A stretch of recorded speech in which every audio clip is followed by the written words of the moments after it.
Hello, everybody. It's Sunday night. My name is Servet Hassan. The name of the show is Intuitive Inc. Welcome, you beautiful souls. We have another and this is going to be a really interesting show tonight. Not only do I have a great guest, and I always say that, but this time she's a really great guest. Not only that, she's calling in from London, England. So for her, it's 2:00 in the morning. So just having her on the line is an honor and a privilege. She's a wonderful best-selling author. She's written a book called The Divine Mother Speaks, The Healing of the Human Heart, and she's written Buddha Speaks, To the Buddha Nature Within. And we're going to be discussing the latest of her books, which is Shiva Speaks, Conversations with Maha Avatar Babaji. It's don't go away yet. Stay with us because this is really interesting how she channels these conversations. Her name is Rashmii Khilnani. She's an internationally known healer. She's a teacher, a lecturer, an author, an artist, a television personality. She's done amazing things. She's also been teaching the ancient mystery school teachings of Egypt and India, Tibet, and China. I love she's also a Reiki master, but she's gotten into all kinds of, she's using this to propel, kind of like as an ambassador to higher consciousness for the world, because she's also co-produced a movie called I God, which I watched and loved. And with these books that she's channeling, it's going to raise the consciousness of not just people here and there, but the world itself. I think once you touch one person, you touch millions. So let's welcome Rashmi. How are you? Welcome. Hi there. Thank you so much for having me on your show, Sav. It's very, very sweet.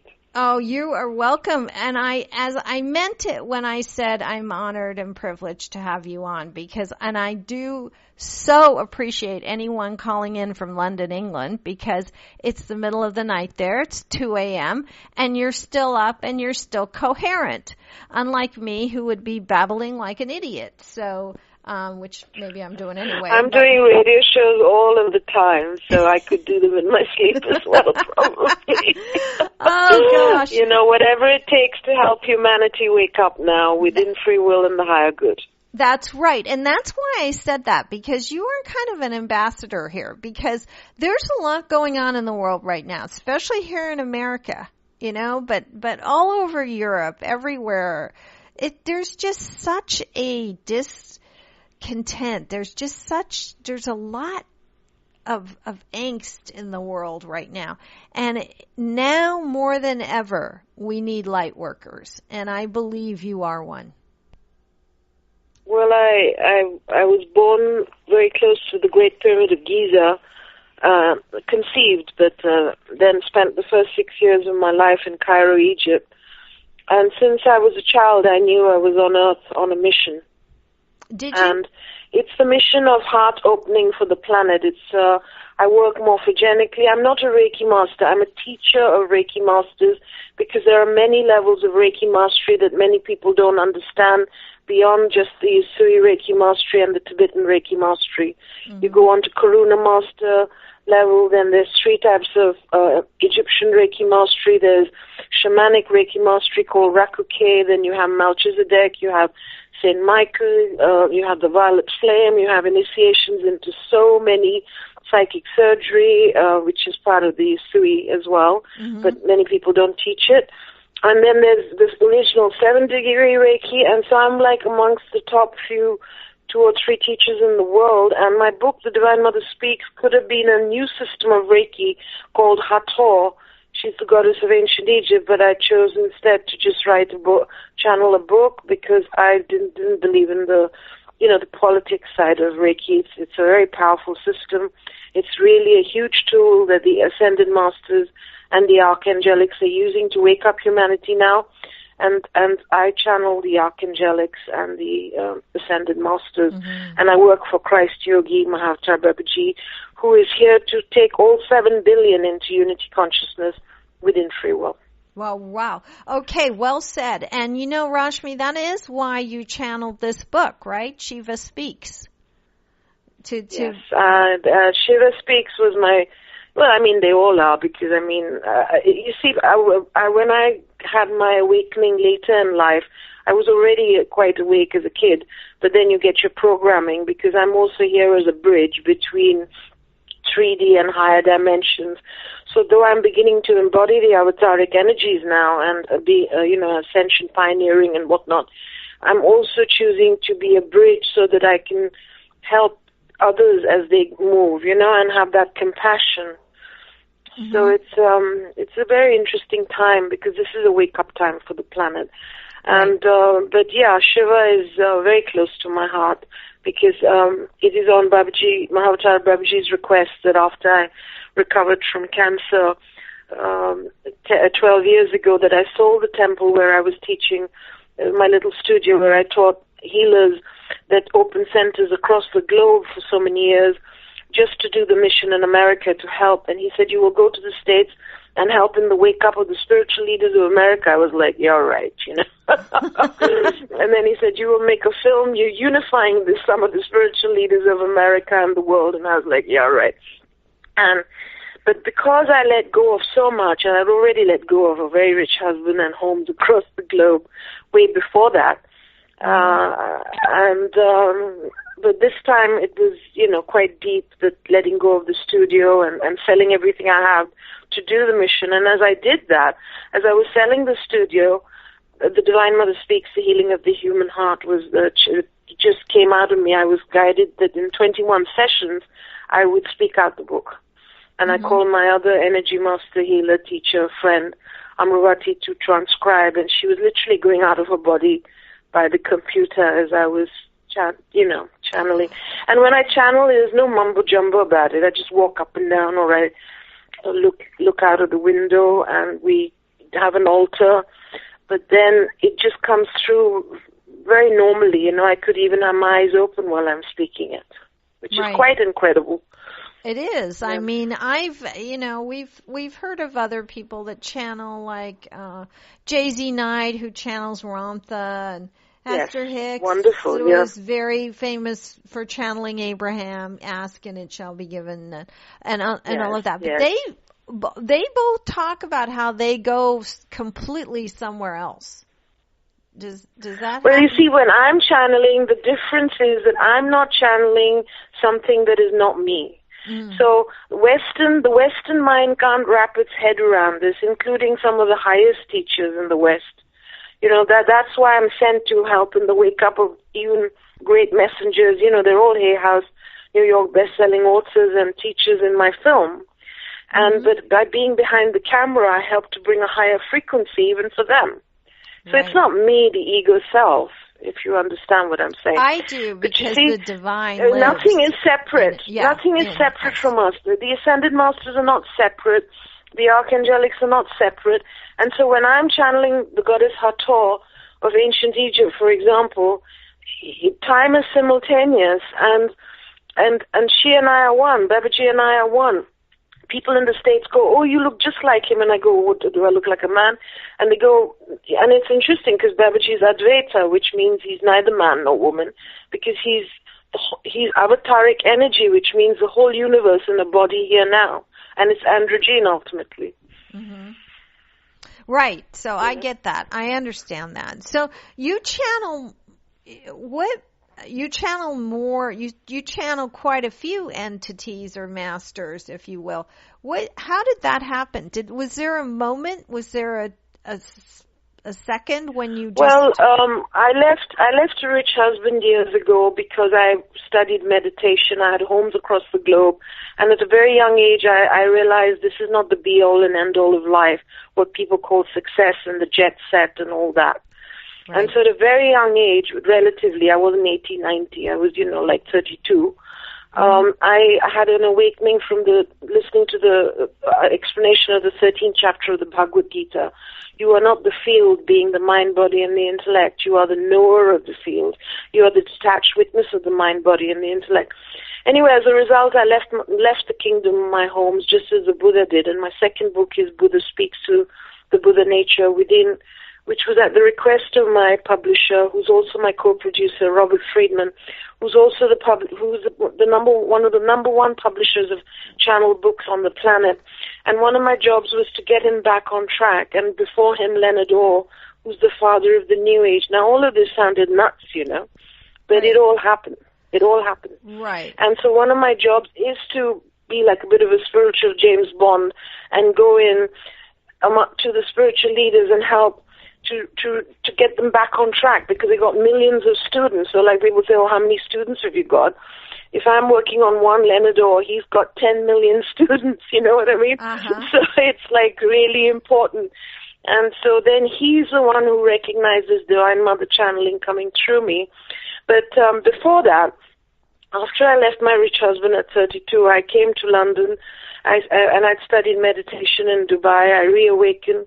And then I followed the Celestine prophecy, went to New York, did Reiki 1, and met Guru Mai to have Shaktipat in upstate New York, and went back and then studied, became a healer with Matthew Manning, and then went on to studying, mastery after mastery after mastery of energy, all the Reiki systems that I just mentioned, advanced sound wave energy therapy, which is inaudible sound, works on cellular memory release, works on the electromagnetic field, works on neuropeptides and neurotransmitters.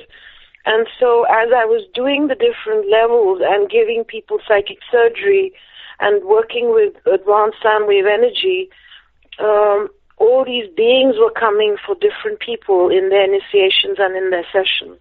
And that's how it started.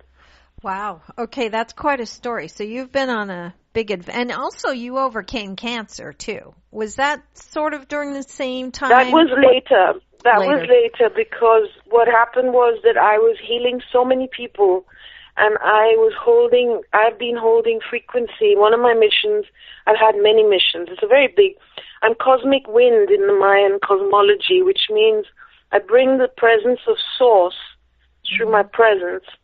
My power comes through endurance. Through the death of the past, and I endure in order to communicate. Now, my father was the editor of the Times of India newspaper, and I wish he was alive to see that I became an author, because he never got to be. He got killed when he was 63, and by our servant.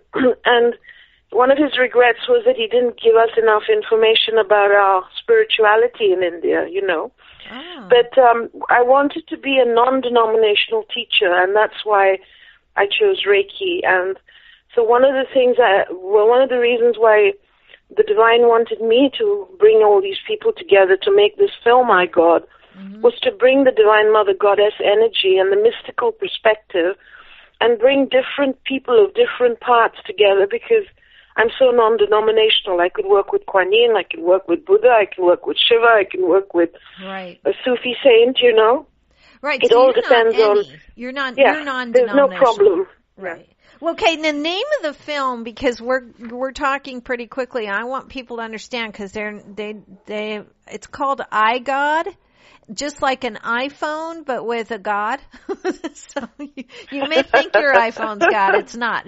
It's called I God. And Robert Friedman, that you were talking about earlier, that co-produced that movie with you, along with Neil Donald Walsh. Most people know him because of Conversations with God, even though he's written probably 29 books or something total, but he's known mostly for Conversations with God. But Robert Friedman founded Hampton Roads Publishing Company. So, because I'm a writer and have published 3 books with Llewellyn, I know who he is. And then he retired and founded Rainbow Ridge Books, which is who publishes... When he was retiring, he was going to retire, and I was sent in to say, no, you're not retiring. You're starting a new publishing. And then he said, who are you to tell me that? And I introduced him to Babaji. He was absolutely amazed that this Indian mystic was at his doorstep. And it all happened through synergy. I didn't try and approach him personally. Right. I went and supported some Quest bookstore thing in Charlottesville, which was my base at the time. And it was my base because I was working on Leonard Orr and his training centers and Homa in Virginia. And this girl said, within minutes of meeting the author who I was supporting, who I didn't even know, but I just was guided to go and support some unknown author at Quest Bookstore. Mm-hmm. And she said, I'm going to introduce you to the publisher, and she did. And the other girl, I turned around and I said, you're going to edit my book, before she even spoke. And she said, I am, because I can't wait to do something on Egyptian Mystery School. So it was all telepathic, half of it, and then it all happened. Wow. So, yeah. And then I got him back on track. So I said, you're not retiring? He said, yes, I am. And then The Divine Mother Speaks, The Healing of the Human Heart was his first book in in Rainbow Ridge Books. Well, there you go. You did it. An Incredible story. You were sent. See, yeah. I truly do believe, Rashmi, that there are no accidents. We're divinely guided. If we are in the place that you were speaking of in this book, Shiva Speaks, you become simple. You become in tune. You become you become the observer. Is how you're not linear. Put. You're not linear mm-hmm. anymore, and you have to mm-hmm. become extremely courageous, which you just do because you want to serve all and love all because you see the unified field, you see everybody as you, and so when you get this guidance, I didn't decide to write books. I didn't decide to become one of the top Reiki teachers in the world. I didn't decide to make I God. These were things that my higher self and Babaji are synonymous with each other. They're one. It's all one. And so when people say, oh, I'm definitely going to America to make a film, to do this, and they're pushing with their linear minds, and then they go, how did you do it? And it's like some formula that they're going to follow in a linear way. That's not the way to do it. So every one of us can have this magic and mystery in their lives if we just follow the guidance, and also if we're ready and we've done some work. Mm-hmm. You know what I'm saying? So it's effortless on the one hand. On the other hand, you don't just go into states of no mind without being on some form of spiritual journey. You know what I mean? Oh, exactly. Like some form of meditation, mm-hmm. some form of 21 days of, reprogramming your patterns. And so now I say to people, if you want healing or holding, mm-hmm. you have to say 3 times, I am ready to change. And then for 21 days, you go to practice the baby steps of whatever it is that in your field needs balancing. Somebody might need to do the opposite of what they're doing, no matter how pure they think they are, for balance. Right. And then if they do that, then the magic and synergy, and then it just takes off, doesn't it? As you know. Right, so well, exactly. Darling. I mean, exactly, because we have to, I tell people in my workshops all the time, even if there's $1 million sitting on the floor, you still have to get up off your ass and pick it up. You have to kind of do the work. It's right. Now, you said a key word here, so I'm going to stick with this because in the book and in all the other books you've written, meditation comes up over and over and over again. So we should discuss that because I tell people you must have some form of meditation daily in order to do anything, actually. Right? And then the time comes where I don't sit in any kind of formal meditation anymore. Mm-hmm. Because my whole life now, and this is what I teach people, is, then you reach a place where you become the detached observer in your waking, sleeping, eating, dreaming states of being. And it's not always perfect. Like in my dreaming states of being, I still have nightmares sometimes, right. and I'm not being the detached witness. That's the truth. Right. Because now it's time for us to be human and divine.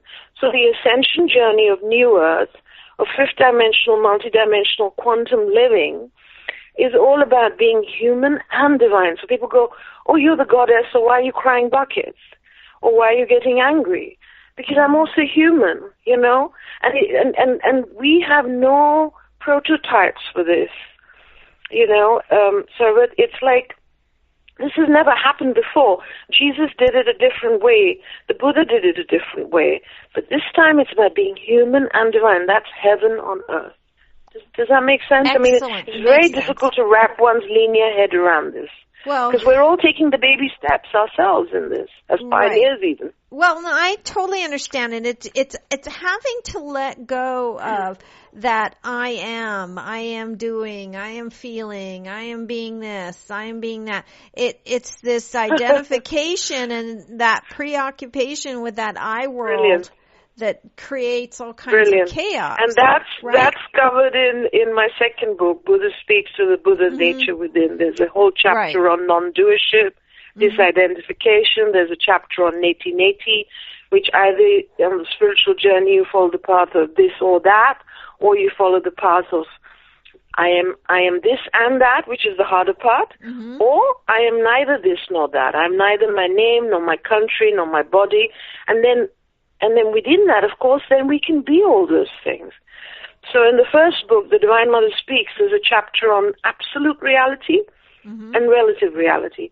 And we're in both realities at the same time. So in an absolute reality, we are part of the unified field of consciousness. We're all one at the center, at the core.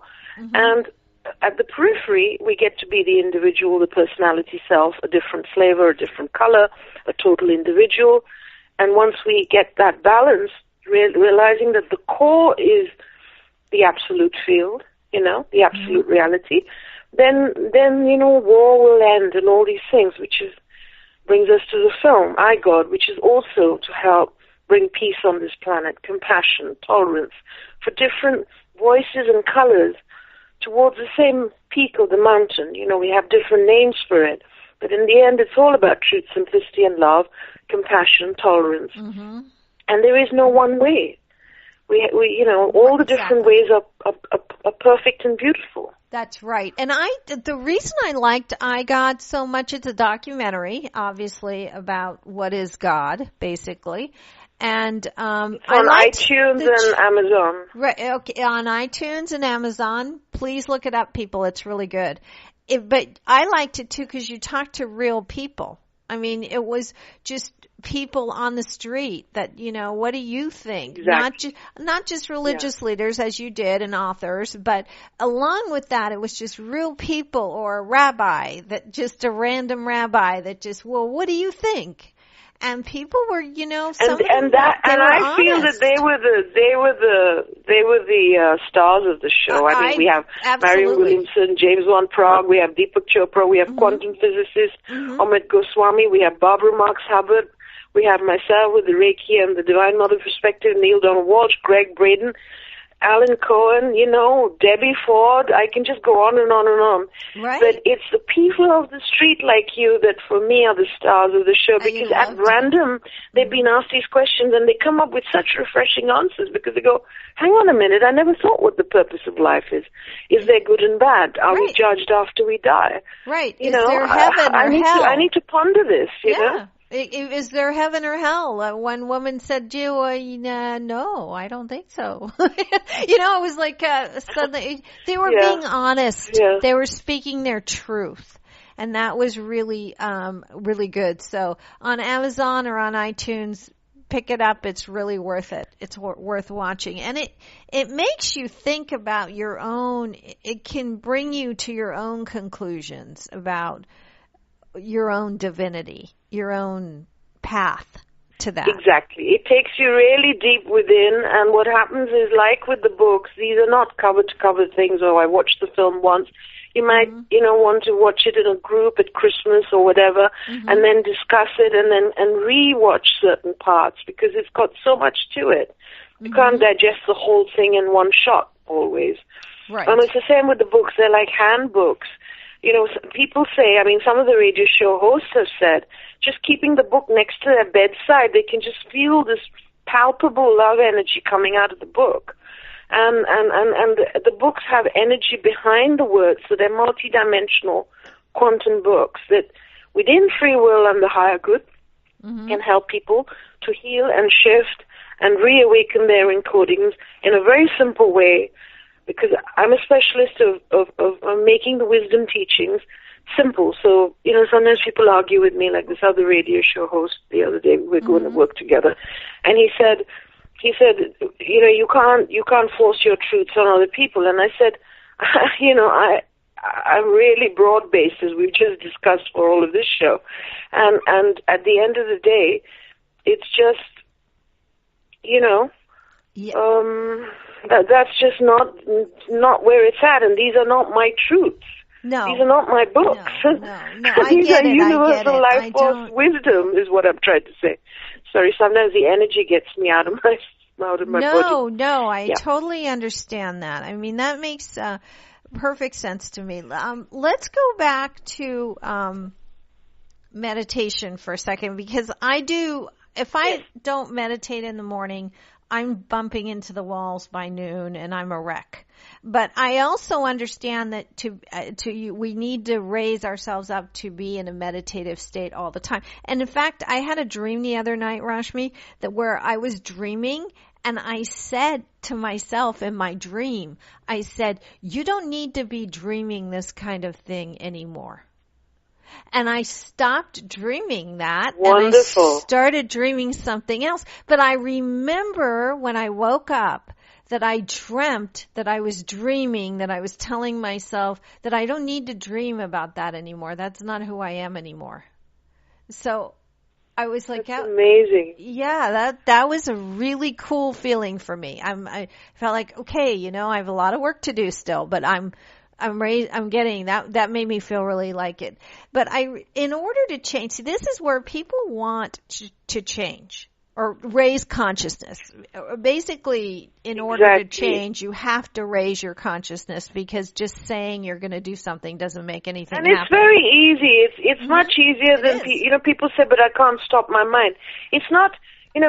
People think meditation is a technique. First of all, it's not a technique, but there are different methodologies you can use to begin, and they're all very simple. It's like either you watch your breath, or you watch the gap between thoughts, or you let the thoughts come and go like clouds, and you are just the sky and the detached witness of that, and or you think Om in the center of your head. I mean, there are so many ways, or you just breathe slowly and walk bare feet in nature, or even if you're wholeheartedly painting, wholeheartedly writing, wholeheartedly running, that's a meditation too. Right. In action. Right. Well, I chant even when I'm doing dishes. I mean, and the chant doesn't necessarily have to be, oftentimes it is Sanskrit, but sometimes it's just, I love you, God, or some people could call those affirmations, but I do that no matter, even if I'm doing something mundane that I hate doing. That's beautiful. And you can say, I love myself, right. Because people think loving themselves is blasphemy. Oh, no. And that's the programming, and the world is upside down. That's what's causing all the problems. Right. The key, if there's one key I can give everybody, and it's so simple, the whole of Earth School is to learn self-love. If we don't love ourselves, everybody asks me, the youngsters even, it's so heart-wrenching. Today I was with a beautiful youngster, like 25, 24, whatever, and they asked me for a partner, for somebody to fall in love with them and all. I said, that's not going to happen. I'm going to send you angels for self-love. Because if you don't love yourself, even if a woman loves you 100%, you're not going to feel it. You're not going to be able to love her back in a respectful, honorable way. And the new energies demand this now. Everything of the 3D is crumbling around us. We can all see that, as you started the show with. Right. And so either we go kicking and screaming into the new, through a lot of disaster and suffering, or we, as the Hopis say, come to the center of the river, give up the clinging of the banks and the so-called security of the mind. The mind served its purpose, and now it's okay as a computer. But, to think we're in control of anything is a complete fallacy. It's just not true. So come to the center of the river and then flow with it and see who's in the center with you, because everything's changing, so you might as well go with that and celebrate. We can celebrate each moment, which is all we have, and the mind will always take us into past and present, which don't exist. So all three books talk And they're not just talking, they're bringing the energy of the now. Mm-hmm. They're bringing the energy of truth, simplicity, and love, Babaji's greatest teachings in Shiva Speaks. They're bringing in that non-doership, as you said, in the Buddha Speaks. Mm-hmm. And love, deep, deep love, and how to begin to open the heart and heal the human heart. And the Divine Mother Speaks, understand energy, because everything is energy, and begin to invoke archetypal energies. For example, people say we want to manifest this, we want to manifest money, we want to manifest a successful project, but they're not grounded.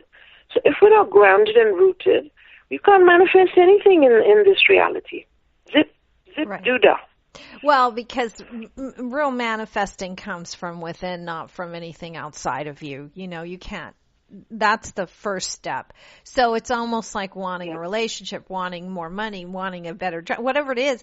You know, you can change your resume and get a new outfit, but it's you got to change. If you want your world to change, you have to change. You have to embody that frequency. So you want love, you become love. Right. You love yourself. If you don't love yourself, if you want money, then go and be generous to somebody. Go and buy yourself. Every time I worry about money, because I live in a cave in a hotel for the last 9 years, and I've sold everything I have to do the mission and serve humanity. And in the last 9 years, I've chosen to be a philanthropist, and my brothers and sisters have a big laugh because they're fighting in court over a lot of money, and they have tons of money. And then they go, how can you be a philanthropist when you're not rich like us? And the truth is, I live in Kensington. For the last 24 years, Spirit has just kept me here to hold this frequency for the planet from here and across the globe, but particularly from Kensington. Mm-hmm. Right? 24 years. Many rich people I know have come and gone, but they've still kept me here. And now that I'm being asked again to charge, you know, for things, because this is a new cycle coming up, and that's just the new guidance I'm getting from my higher self, my universe. And it's all happened, you see? So, you know, if we just trust a little bit, but also, you know, not just use our minds to decide, well, I want to do this and I want to do that, but just follow in baby steps in the now moment. And it really does begin with things like self-love and embodying what we want. If we want the world to be at peace, if we want Trump to be at peace, are we peaceful within ourselves, you know? Well, I don't know if that's good. I don't know what we can do with Trump. But anyway, I have to tell you something, though, Rashmi. I end my show with be you to the